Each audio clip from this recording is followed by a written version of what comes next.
Donc, en tant que déjà journaliste et acteur de la société civile, je pense que c'est une opportunité et surtout aussi une nécessité d'être là pour effectivement voir comment fonctionnent les choses. Parce que de loin, on a tendance à croire que une table ronde à Paris, une table ronde des investisseurs, suppose que ce sont les investisseurs français uniquement qui font leur contribution pour le développement du Niger. Donc, étant sur place, nous avons constaté que ce n'est évidemment pas le cas, qu'il y a plusieurs bailleurs autour de ce financement, dont la Banque mondiale, la Banque ouest-africaine de développement, les banques arabes, d'autres pays aussi du monde. Et ce qu'on a tendance aussi souvent à croire, c'est que ce sont des prêts.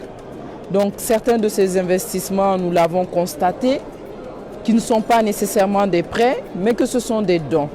En dehors de cela, ce que nous avons pu constater à travers notre participation, c'est que souvent, de l'extérieur, nous croyons que c'est des promesses et des promesses dont il n'y a pas de concrétisation qui s'ensuit.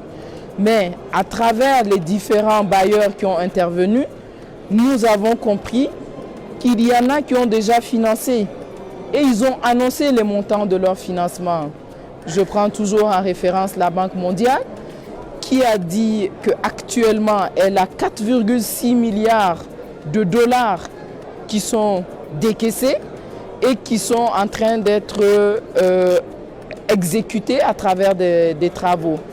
Et qu'actuellement, il y a 4,2 milliards qui seront décaissés. Donc on se rend compte que ce ne sont pas juste des promesses. La Banque ouest-africaine aussi de développement a donné les chiffres, donc quelques centaines, voire un millier de milliards de francs CFA qui ont déjà été injectés et elle en promet encore plus. Donc là-dessus, ça nous rassure, en tout cas en tant qu'acteurs de la société civile, nous constatons qu'il n'y a pas que des promesses, il y a effectivement des actes et certains actes sont en cours.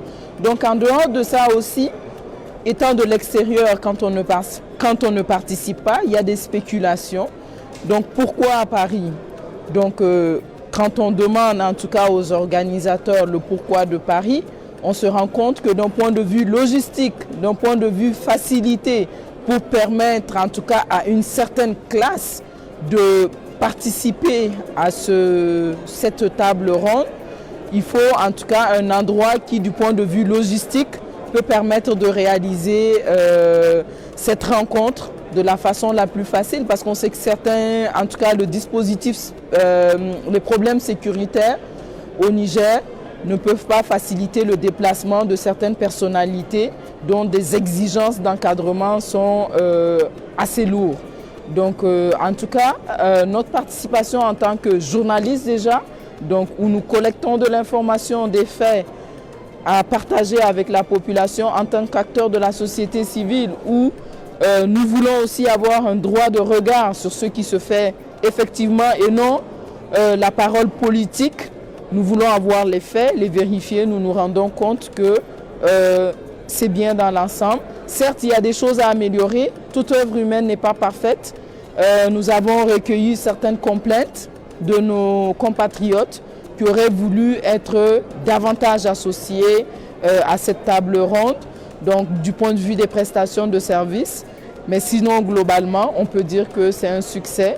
Nous y encourageons, en tout cas les citoyens, à y adhérer et à donner ce qu'ils peuvent donner pour le développement du Niger, parce que si ces fonds sont mis en œuvre, c'est 9% de croissance qui, on espère, va profiter à la population nigérienne tout entière.